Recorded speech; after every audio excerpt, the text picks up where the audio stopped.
Les prochaines locales et législatives sont-elles un référendum pour un éventuel troisième mandat? La guerre des coalitions pour le contrôle des mairies se fait-elle au détriment des vraies questions pour le développement? Assiste-t-on au retour au pouvoir de la soldatesque en Afrique? Pour en parler ce dimanche 31 octobre, Alassane Samba Diop reçoit Dame Babou, fondateur du groupe de presse African Time, et Amadou Sarr Diop, sociologue de l'éducation et du développement. L'air du temps, c'est ce dimanche de 10h à 11h sur iRadio 90.3. Dimanche 31 octobre 2021, merci d'être à l'écoute de l'air du temps. Nous avons donc nos invités, M. Dame Babou qui est journaliste, fondateur du groupe de presse African Time. Nous sommes aussi avec Amadou Sarr Diop qui est sociologue du développement et de l'éducation. Merci monsieur d'avoir accepté notre invitation. On s'achemine vers les élections locales bientôt au mois de janvier. Après les locales, il y aura les législatives.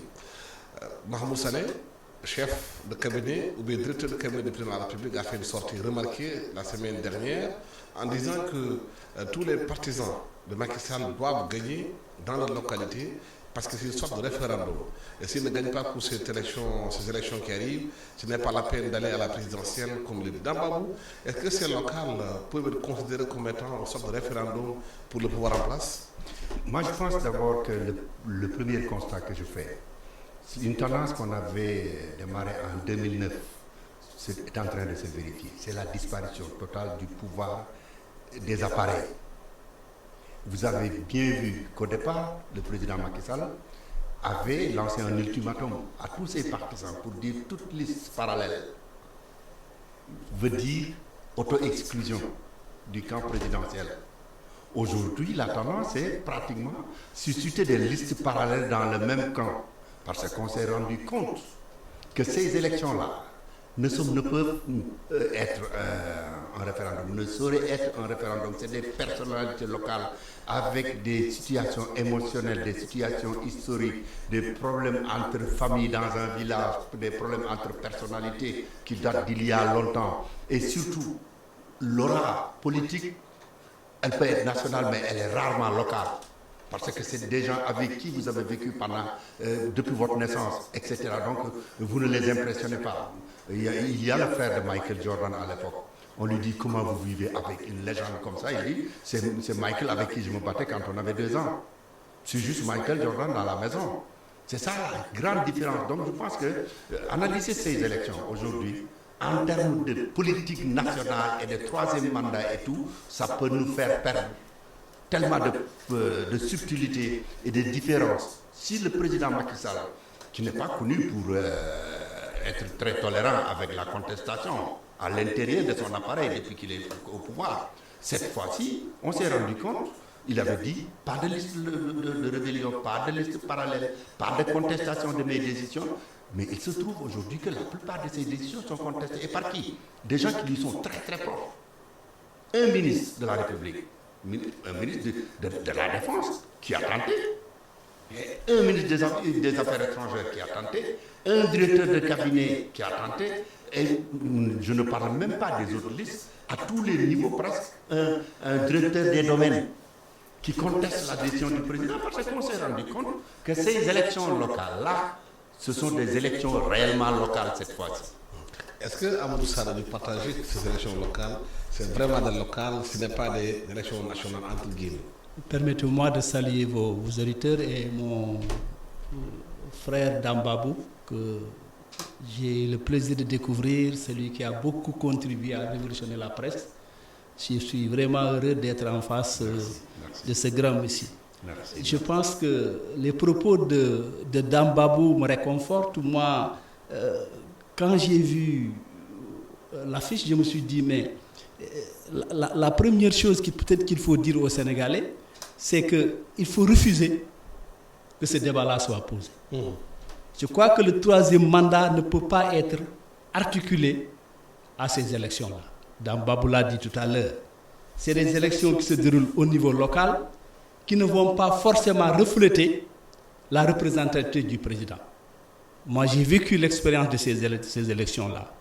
Des gens qui appartenaient au parti démocratique PDS ont voté à l'époque pour l'opposition quand j'étais candidat dans ma localité, pour des raisons liées tout simplement à des relations familiales, à des relations plus ou moins de proximité. Donc, ce ne sont pas des élections forcément qui nous donnent une visibilité sur la représentation du président. Pour cette raison, je dis qu'il faut refuser ce débat-là.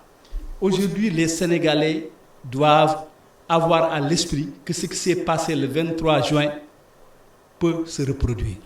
Il n'est pas question que le troisième mandat soit posé à l'issue de ces élections-là, parce que tout simplement la paire a gagné l'essentiel des collectivités locales. Pour plusieurs raisons, le troisième mandat doit être refusé. Refusé pour des raisons éthiques. Je pense que le président a eu à dire à qui veut l'entendre qu'il ne se fera pas un troisième mandat.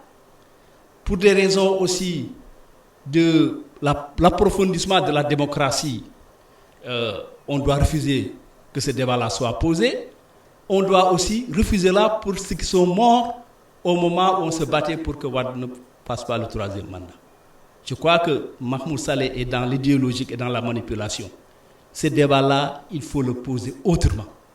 Les élections locales n'ont rien à voir avec la perspective d'un troisième mandat. Je crois que moi, je suis de ceux-là qui disent qu'il faut même pas que les journalistes s'inscrivent dans cette logique.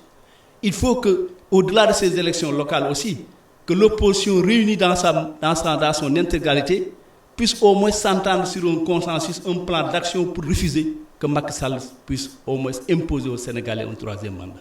Parce que on a vu dans les locales qu'il y a des partis d'opposition qui célèbrent le pouvoir. Ça dépend de la personnalité locale qui veut aller aux élections. Si on regarde bien Taxawu Dakar, dans Taxawu Dakar, ce qui est intéressant à Dakar, il y a Soham Wardini qui est de l'AFP.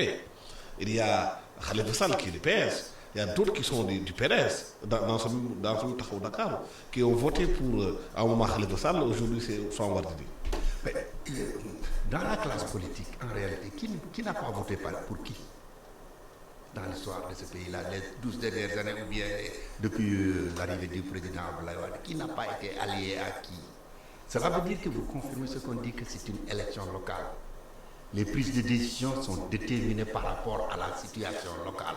Soit c'est des situations d'appareil ou d'absence d'appareil, soit c'est des carrières politiques qu'on construit, des alliances autour des carrières politiques. Vous savez, aujourd'hui, je pense que la seule chose que moi je vois qui réunit pratiquement toute la classe politique en dehors du pouvoir, c'est la question du troisième mandat. Parce qu'ils savent tous que cette question est extrêmement impopulaire. Donc ils ont intérêt à la maintenir comme la question principale du débat politique. C'est ça qui les arrange. Et le fait aussi que l'hésitation, pour ne pas dire plus, du pouvoir à se prononcer clairement sur cette question, leur donne effectivement une possibilité d'en faire la question principale. Et ça aussi, c'est le résultat, je crois, de la faiblesse relative du débat politique aujourd'hui dans le pays, du débat d'idées, du débat de concept de société, du débat programmatique. Qui parlait aujourd'hui de programme dans ce pays? On ne parle que des hommes. On ne parle que des hommes. Ou bien c'est Macky Sall, ou bien c'est Ousmane Sonko, ou bien c'est je ne sais qui d'autre. Le débat politique se concentre sur le troisième mandat parce qu'il n'y a pas de débat d'idéologie. Au moins, avant l'arrivée du président Abdoulaye Wade, il y avait un débat, même si c'était un parti artificiel, gauche-droite, socialiste, libéral, programme économique, programme politique, stratégie, assise nationale, etc. Mais ça a disparu. Aujourd'hui, la politique est devenue simplement une carrière des acteurs. Je crois que c'est ça qui nous montre qu'il nous faut peut-être, je n'ai pas la prétention de donner des leçons, des directives, mais je pense que nous qui sommes intéressés par les discussions, par les débats qui portent des voix écoutées par 2 ou 3 personnes, nous devons insister sur le fait que, mais le Sénégal n'a pas commencé avec Macky Sall, n'a pas commencé avec le deuxième mandat ou le troisième mandat, mais quel Sénégal voudrons-nous avoir dans 30 ans, dans 40 ans, dans 50 ans? Ce n'est pas une question de troisième mandat. Oui. Justement, le débat de personnes concernant les mairies, si on regarde aujourd'hui la bataille autour de Dakar, Diouf Sarr, Amadou Ba, comment les choses s'organisent, Barthélémy Dias, Bardini, à Kaolack, on parle de Mariama Sarr, on parle de Rahma Ndiaye, son ex-mari, à Saint-Louis, il y a Mary Teuw Niane, il y a aujourd'hui il y a Mansour Faye, en même temps, toutes ces batailles-là, comment on peut les analyser? Une politisation à outrance du champ de débat. Dame l'a dit, je pense qu'il y a des carrières aussi à gérer du point de vue des enjeux des élections locales, des élections législatives qui vont venir et des élections présidentielles. Pourquoi les gens ne posent pas le débat concrètement? Je pense que c'est à ce niveau qu'il y a problème au Sénégal. Le véritable débat qu'on devait poser au niveau de ces élections locales, c'est comment transformer nos territoires en espace de dynamique de développement local.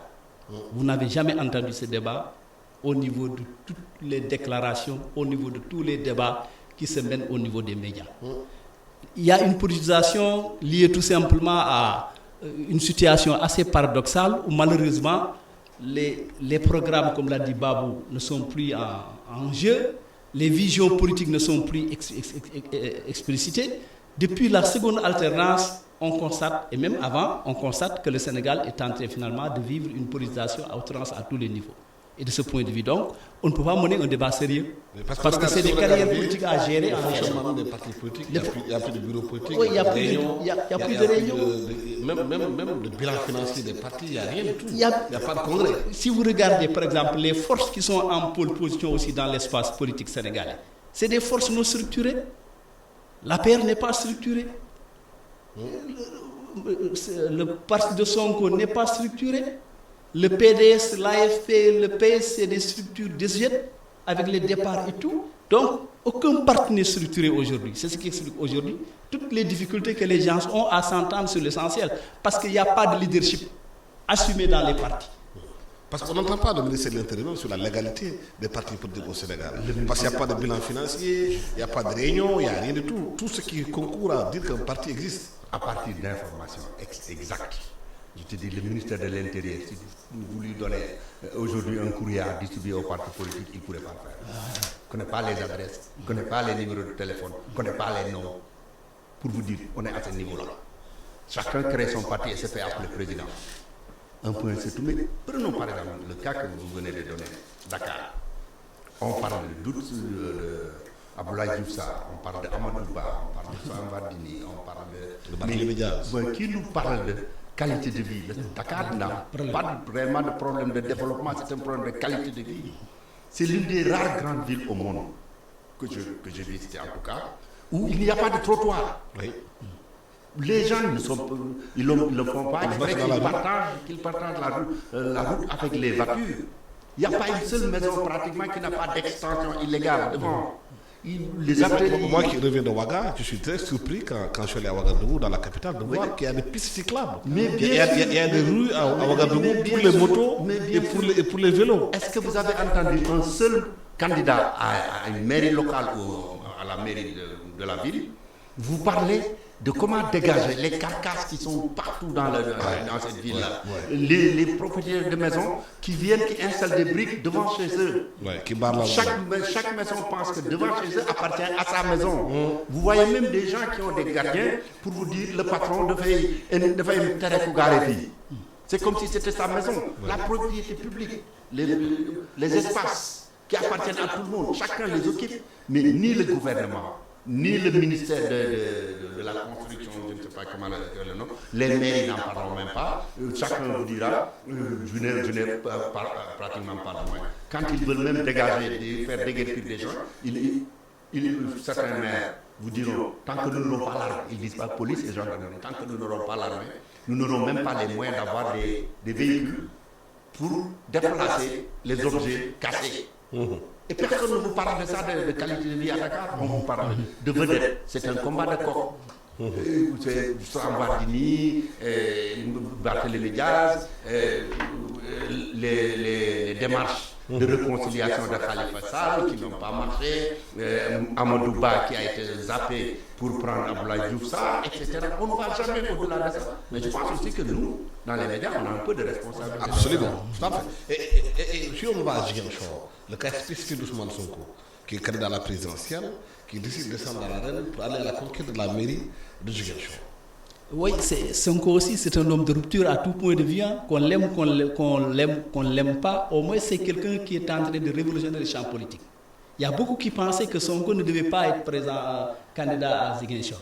C'est un choix risqué, comme on l'a dit tout à l'heure, mais j'ai l'impression, c'est mon sentiment, que être candidat pour Sonko, ça peut être une bonne chose. Avec ce qui se passe au niveau de Benno Bokk Yakaar. Avec le départ de Baldé, déjà le camp présidentiel risque d'être fragilisé. Et j'ai l'impression que si Baldé maintient sa candidature, Sonko peut passer. Et s'il passe, c'est encore un point de plus pour sa trajectoire politique. Dambabou. Par contre, sur ce point-là, je pense un peu, je vais à l'opposé de cette oui, allez-y.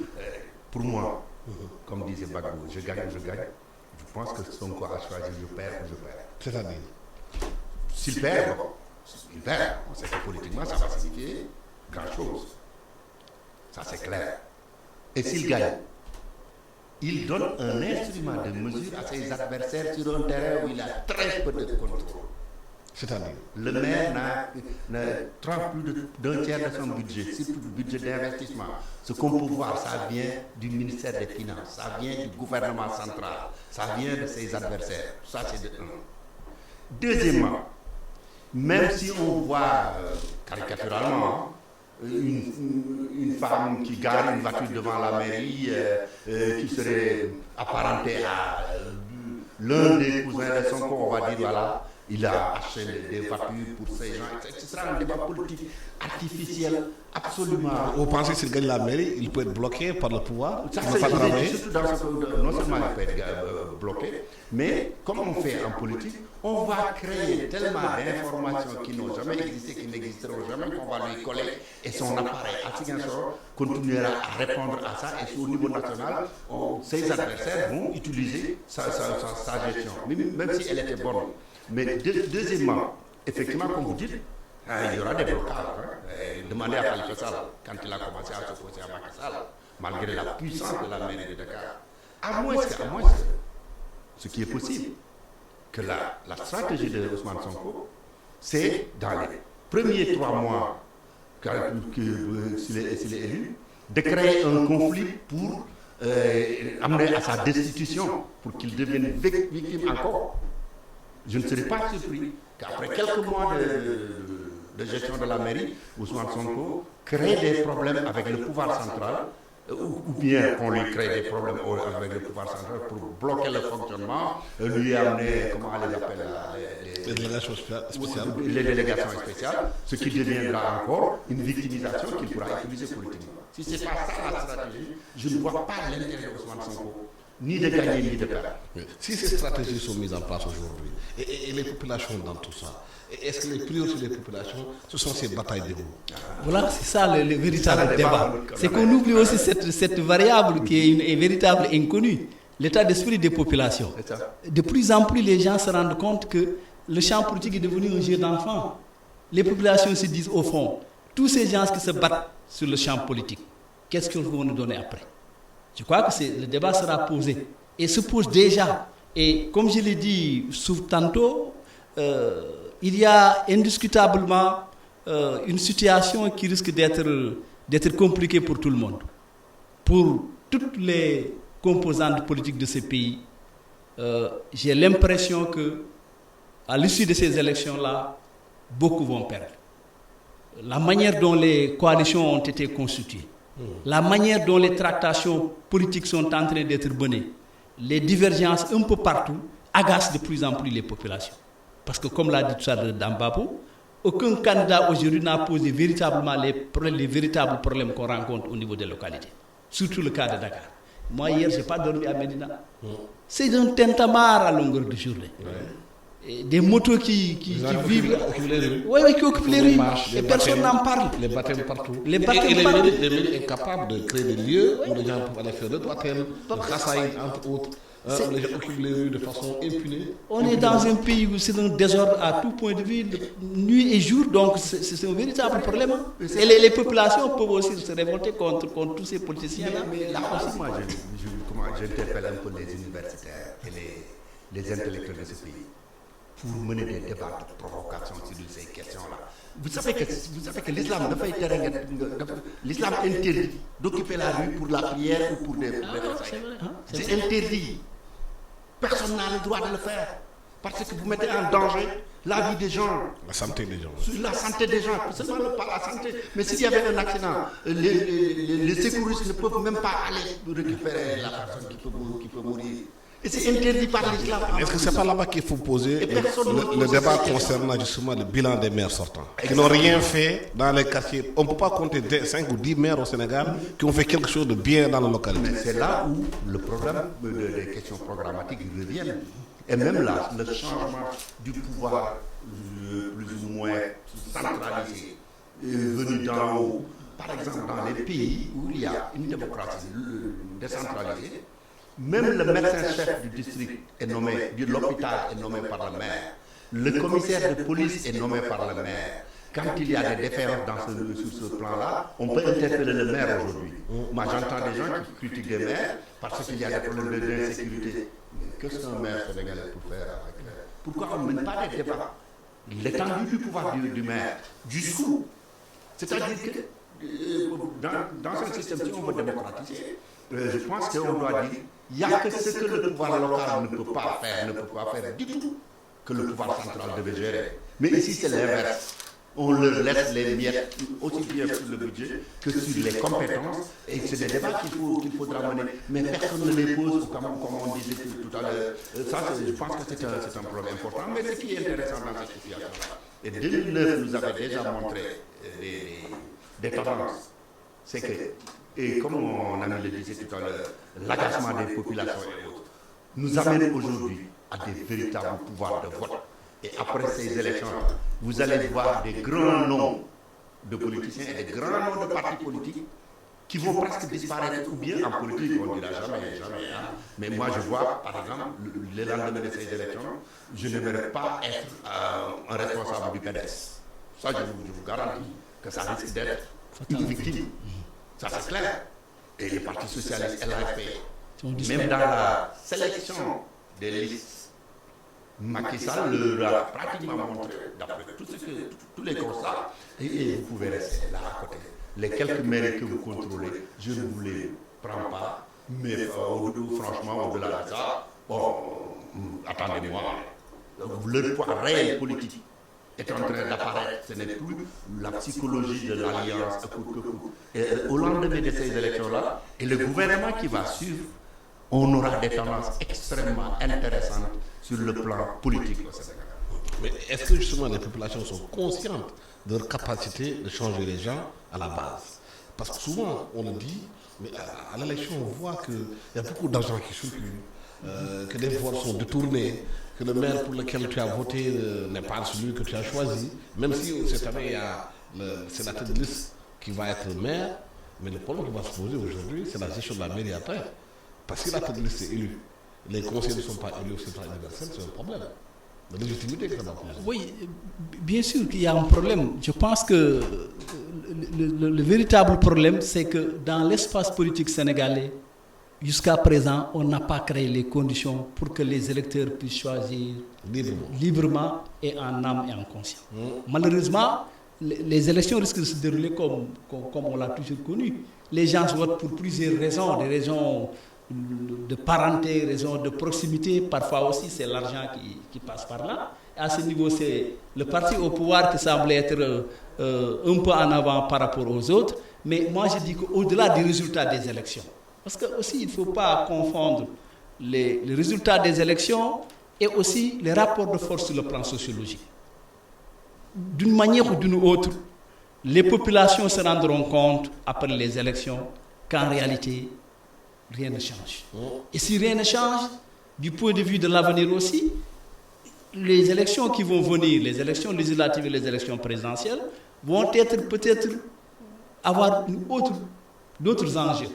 Je crois qu'on est dans un processus de maturation sur le plan politique, avec la variable jeune. Moi, je pense que c'est cette variable jeune qui va changer tout. Au bout de quelques années, on va vers des échéances électorales où les gens mettront en avant les enjeux programmatiques et les intérêts des populations. Mais jusqu'à présent, dans ces contextes-là, je ne vois pas en quoi les populations peuvent voter en âme et conscience à partir des considérations liées peut-être à ces intérêts. Vous avez posé la question des jeunes. Mais la remarque qu'on fait aujourd'hui, c'est que les jeunes aujourd'hui, politiquement, ils ne sont pas très, très bien outillés comme avant. Ils sont dans les réseaux sociaux, ils ne sont pas formés politiquement. Les jeunes, ils sont même peut-être plus pressés que les vieux qui sont là. C'est pour ça que ça paraît aussi. Mais je pense que moi, ça ne me fait pas tellement peur. Hein. Pourquoi? Ça ne me fait pas tellement peur. Comme il l'a dit tout à l'heure, un politicien ne répond qu'à sa peur. Et cette jeunesse-là, très très pressée, qui n'attend pas, qui ne veut pas entendre de gros discours, et qui n'entend plus être aussi victime de présentation de vedettes, parce que les politiciens chez nous, c'est comme les Youssou Ndour et les Omar Pène et les autres, c'est des vedettes. Ce ne sont pas des gens qui viennent leaders, comme on faisait, créer des structures d'éducation des jeunes, où il y a des présentations sur le programme économique du parti. Mais ce qui est intéressant avec ces élections-là, et souvenez-vous, depuis 2009, et j'y reviens souvent, vous n'entendez pas un maire qui dit grâce au président de la République, merci au secrétaire général du parti, occasionnellement maintenant, tous, ils se disent que ce sont les populations qui votent et qui vont voter pour moi. Cette fois-ci, ça va se confirmer, je le crois. Et si ça s'est confirmé, ce sera un laboratoire politique pour même le système d'élection des députés. Et qu'on puisse dire, qu'est-ce que vous avez fait ici? Ces jeunes-là n'attendront pas qu'on le dise parce que le programme du président est en train de... Ça, je pense que c'est une excellente chose que la jeunesse réponde aux critères du rythme d'évolution du monde aujourd'hui. On ne vous donne pas de temps. On vous élit 2 ans après. Si vous ne faites rien, écoutez, on vous attend. Je pense que, je donne souvent l'exemple des États-Unis parce que c'est le seul pays que je connais à part le Sénégal. Ce n'est pas pour rien que depuis 2 siècles, un député américain ne fait que battre campagne. Il ne fait que battre campagne, y compris le nombre de votes et le nombre de jours où il est absent du Congrès. C'est tous les 2 ans qu'on change complètement. Tous les députés. Donc le politicien est sous pression pour prouver que je suis là pour quelque chose. Mais tant qu'on pensait que c'est le parti qui me met là, ou bien c'est le président qui me choisit, depuis avant-hier, vous entendez, je remercie le président de la République qui m'a fait confiance, je remercie mes parents, etc. Parce que vous ne pensez pas que ce sont les populations qui vont vous élire. Mais cette fois-ci, je crois que ça va beaucoup changer. Je rappelle que vous vivez l'air du temps, qu'il soit Dambabou, journaliste, et aussi Amadou Sardiou, sociologue et de développement. Aujourd'hui, par rapport à cette question bien précise, on a parlé de la jeunesse, mais les programmes. On entend tout le monde parler, ils sont candidats, mais on ne voit pas le programme. On ne voit pas comment les gens veulent changer de localité. Qu'est-ce qu'ils proposent? Ils ne proposeront rien du tout, parce que c'est mon point de vue, je le dis avec toute modestie, ceux qui sont investis aussi, est-ce qu'eux-mêmes ils sont en mesure de proposer quelque chose? Est-ce que ce n'est pas une lutte pour les places? Que la lutte de classe a remplacé la lutte en de réalité, classe. c'est des carrières politiques qui sont gérées. Il y a un échec au niveau de la gouvernance nationale, mais un échec aussi au niveau de la gouvernance locale. Pourquoi il n'y a pas une exigence des populations des programmes? Pourquoi les populations ne demandent pas qu'est-ce que Alassane qui est candidat dans le local veut faire? C'est quoi son programme? Quels sont ses moyens? Il va faire quoi? Les populations aussi ne sont pas une entité organique, c'est des personnes dispersées. Bon, il y a certains qui pensent comme ça, d'autres qui ne sont pas conscients. Je crois que c'est la position des populations qui pouvaient s'investir en tant qu'entité organique. Objectivement, ce n'est pas possible dans le contexte. Et la société civile dans tout ça. Voilà, c'est la société civile qui devait jouer ce rôle-là. La société civile qui devait jouer ce rôle-là. Des intellectuels comme nous qui doivent poser ce débat. Des journalistes comme vous qui doivent poser ce débat. Je crois que le débat ne se pose pas de manière spontanée au niveau des populations. Ce sont des institutions comme les médias, les institutions, d'autres institutions qui peuvent poser le débat. Et les populations peut-être seraient plus ou moins conscientisés, mais je ne pense pas que les populations de manière spontanée puissent poser ce débat-là. Est-ce qu'ils ont cette maturité pour le faire? Il y a une élite aujourd'hui, au niveau des journalistes que vous êtes, au niveau des intellectuels que nous sommes, c'est à nous de poser le véritable débat. C'est tellement vrai. La société civile dans tout ça? C'est tellement vrai que le peu de recherche que j'ai fait sur l'histoire des gouvernances, des populations n'ont jamais pris des initiatives. Ce sont les élites qui prennent les initiatives. Mais au Sénégal, les instruits, je ne les appelle même pas les intellectuels, à un moment donné, il y en avait qui voulaient devenir de véritables intellectuels, en créant des groupes de la société civile et tout. Mais avant qu'on s'en rende compte, la majorité est devenue des politiciens. Moi, je ne vois plus un Mamadou Mbodj qui passait tout son temps à réfléchir, à produire, il prend des initiatives. Si on parle des assises nationales, je pense que le Forum civil de Mamadou Mbodj avait joué un rôle extrêmement important. Absolument. Mais ça n'existe plus. Et je vais vous dire pourquoi je le pense. Prenez, disons, Forum civil ou RADDHO, etc. Si vous faites le calcul des positions publiques qu'ils prennent, 80%, c'est ce qui plaît à la population. Donc c'est les positions de l'opposition. Parce que c'est toujours plus sexy. Je ne veux pas utiliser le mot. Mais un intellectuel ne doit pas dire ce qui plaît. Il doit dire ce qu'il pense être utile. Mais on n'a plus de groupe comme ça. On avait dit, un mouvement citoyen, nous ne sommes pas des politiciens. Mouvement citoyen, mais je vais être député, mais je vais être président, mais je vais être ministre, mais je vais... Où est la frontière? Où sont les équipes? Une société civile, c'est... Parce qu'Ablaye disait que la société civile sénégalaise, c'est l'autre position.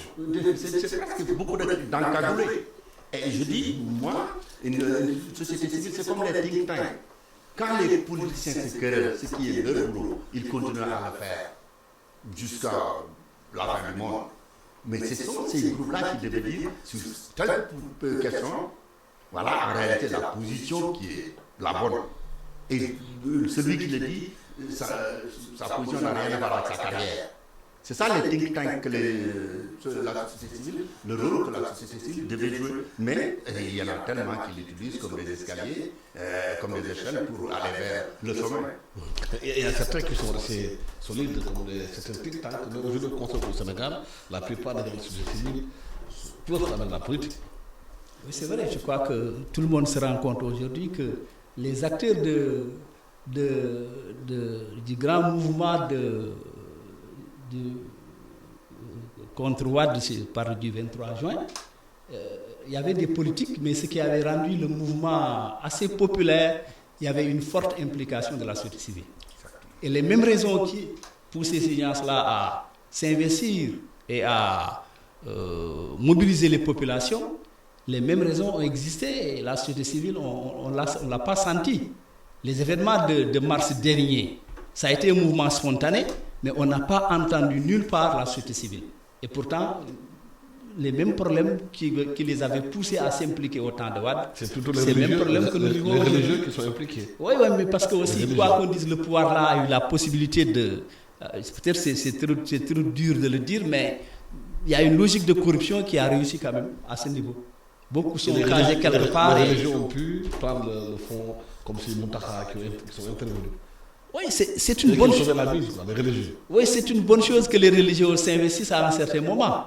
Mais je crois que c'est des autorités qui ne doivent qu'intervenir qu'à des cas extrêmes. Si la société civile s'était investie normalement, peut-être le khalife général des Mourides aurait pu éviter de s'investir. Quelque part, il y a un vide qui fait que aussi, il ne faut pas que ces symboles-là soient exposés parfois, ça peut créer des problèmes. Ça peut créer des problèmes, c'est que les gens ne comprennent pas. À force de s'investir dans le champ politique, ça peut se retourner contre eux. Avec les réseaux sociaux, on a vu comment ces marabouts-là aujourd'hui sont ciblés. Je crois que le dernier article que j'ai publié, j'en ai parlé. Et je pense que c'est pourquoi j'ai donné le nom de Mamadou Mbodj. Sa dernière initiative qu'il voulait prendre, c'était l'occupation du Sénégal n'est pas négociée. Parce que jusqu'à présent, les cartésiens, soi-disant venus du pouvoir central de la France qu'on a transposé ici, pensent aussi que le pouvoir doit rester entre les mains de ses membres. Alors que le pouvoir existe partout dans ce pays et on n'y peut rien. Le pouvoir des marabouts, heureusement qu'on l'a.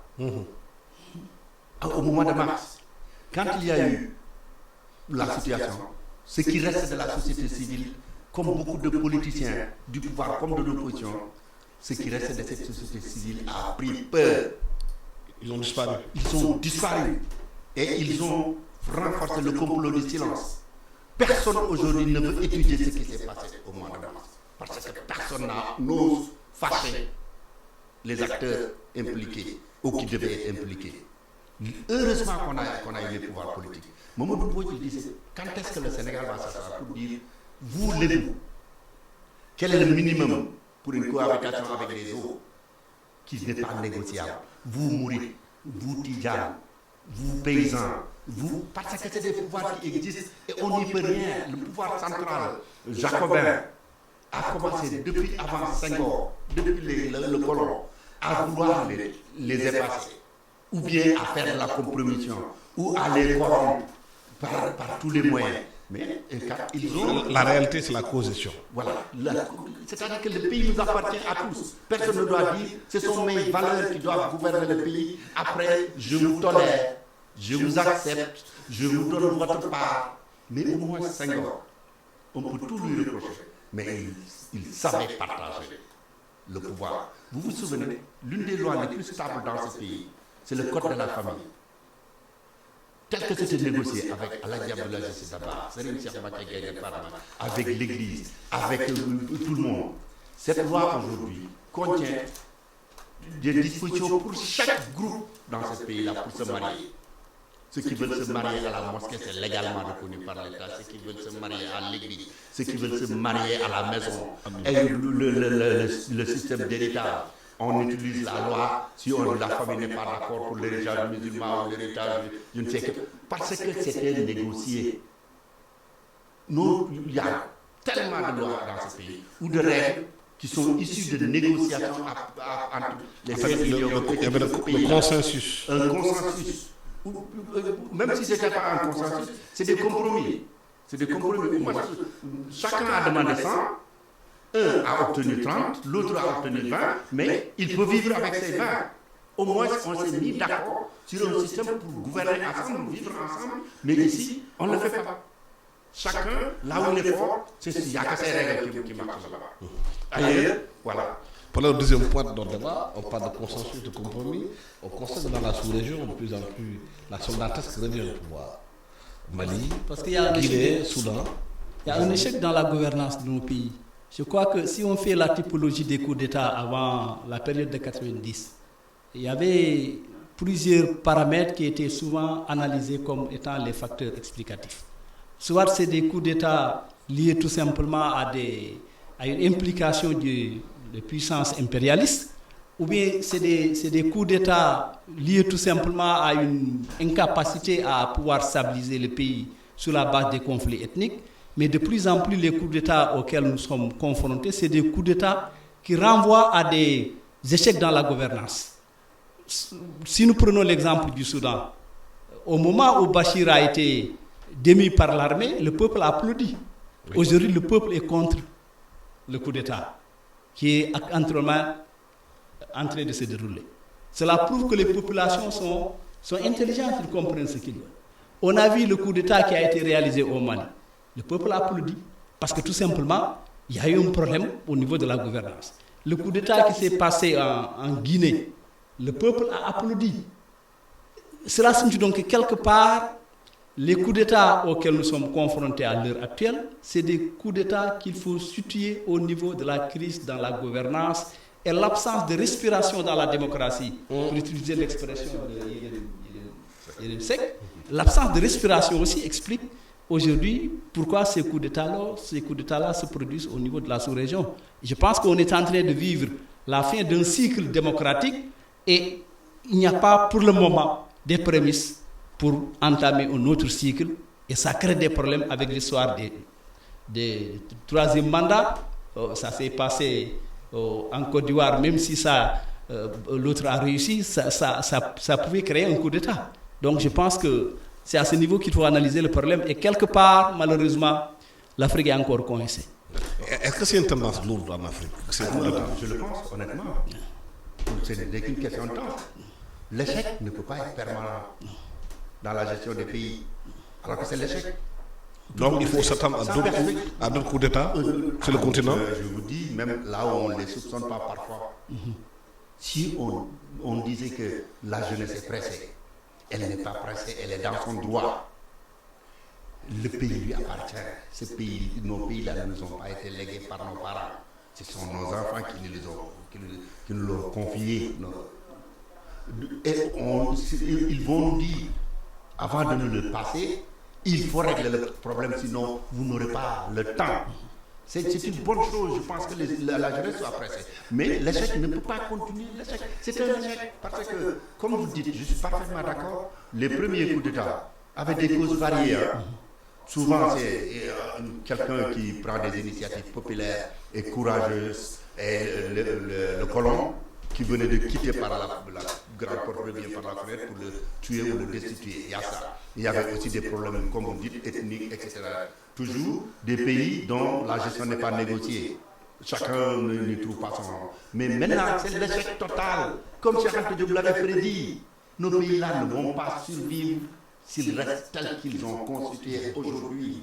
Vous ne pouvez pas avoir un pays, même si on parle de croissance économique, où moi, si j'étais milliardaire, j'investis sur une usine de chaussures. 2 semaines de travail suffit pour le marché pour toute l'année. Ça, c'est pas possible. Parce que Laurent Gbagbo a lancé la fois dernière, lors de la mise en place son parti, le panafricanisme, que la balkanisation, on ne pourra pas s'en sortir. Il faut faire face avec l'unité africaine. On doit la poser en termes économiques et sociaux.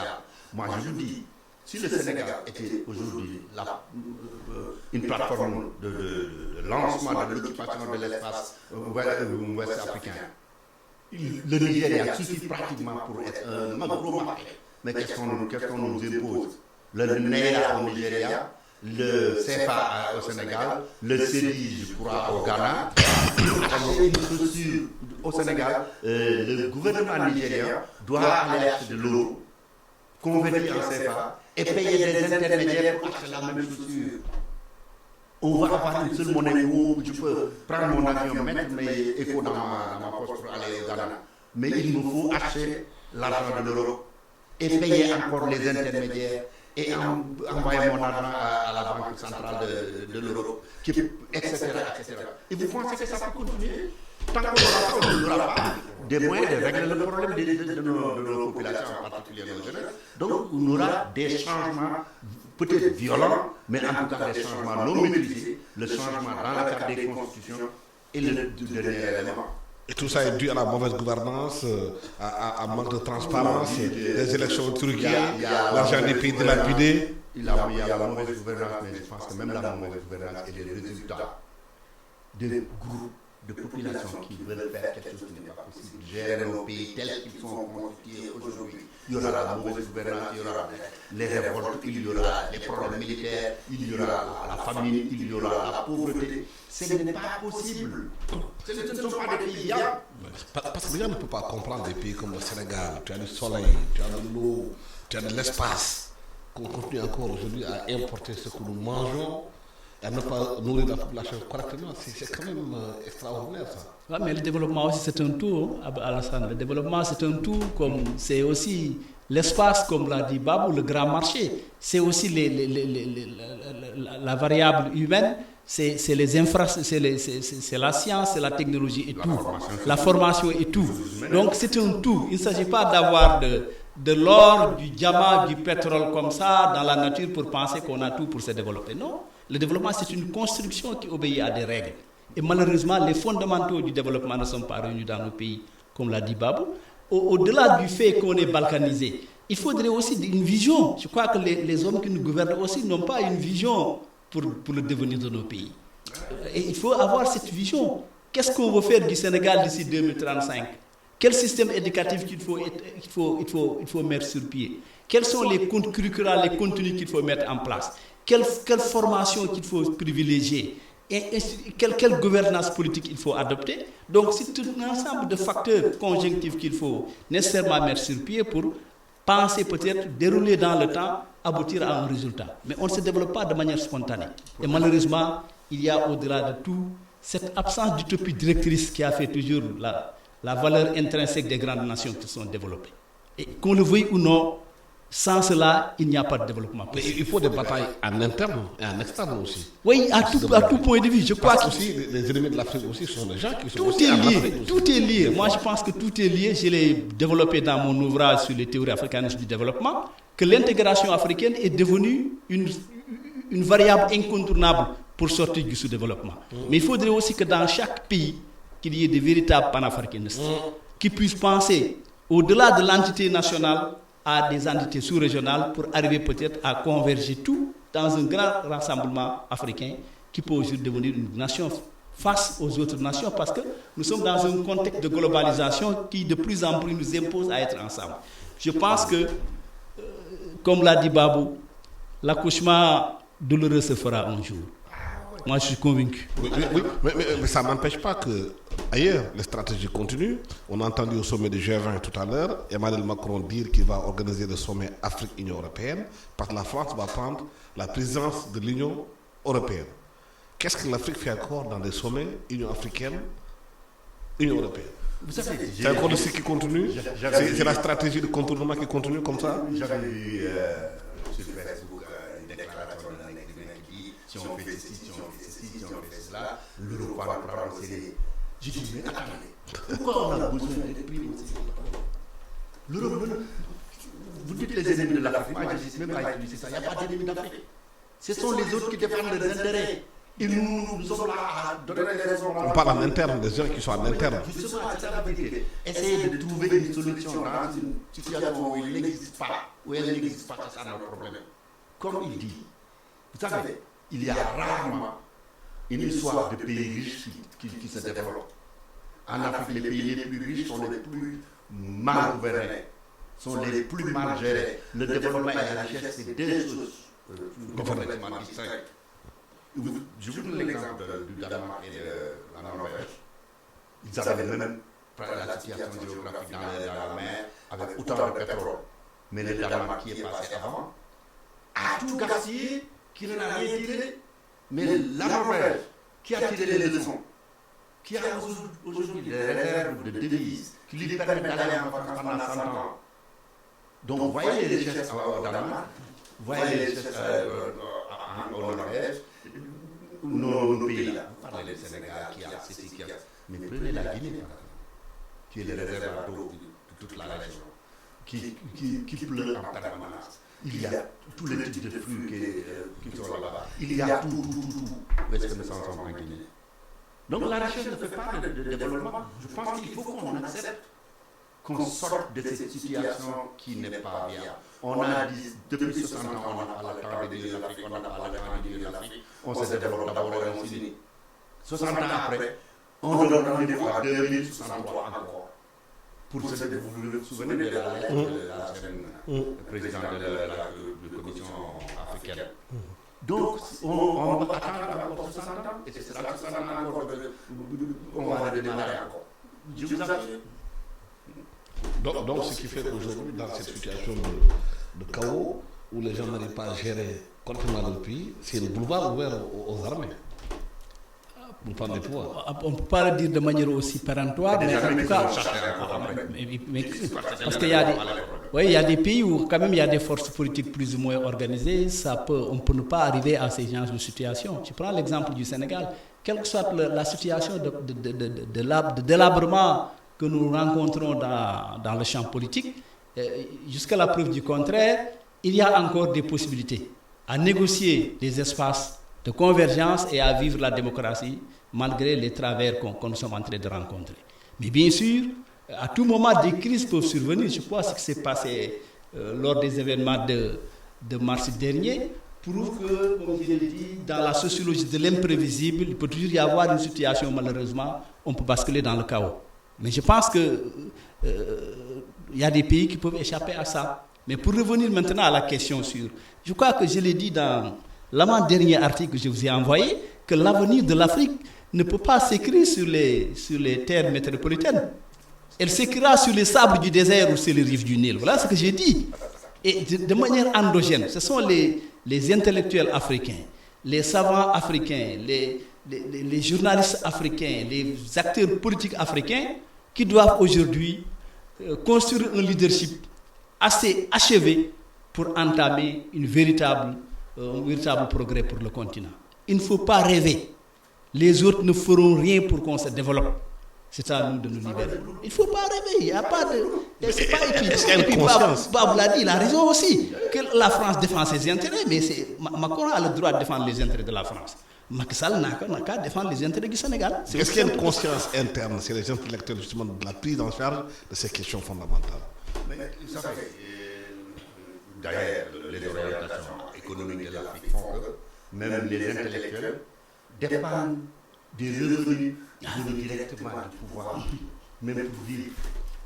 Vous n'avez pas des situations où vous voyez des multimillionnaires qui ont leurs entreprises mais qui sont bien formés, qui disent des vérités et on ne peut rien.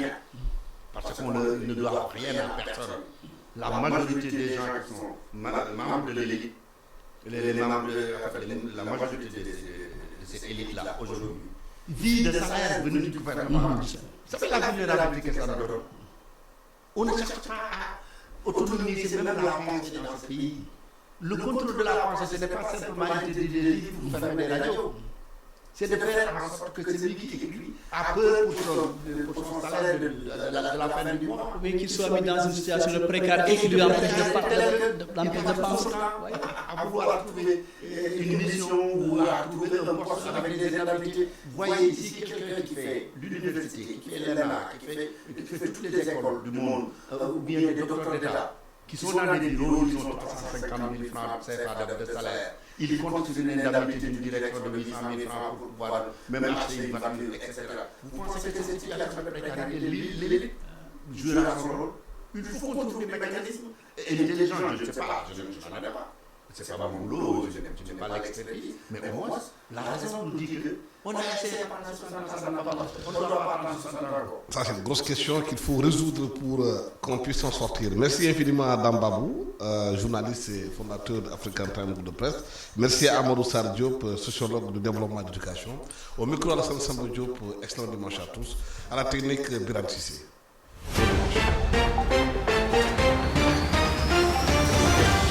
Vous écoutez iRadio 90.3.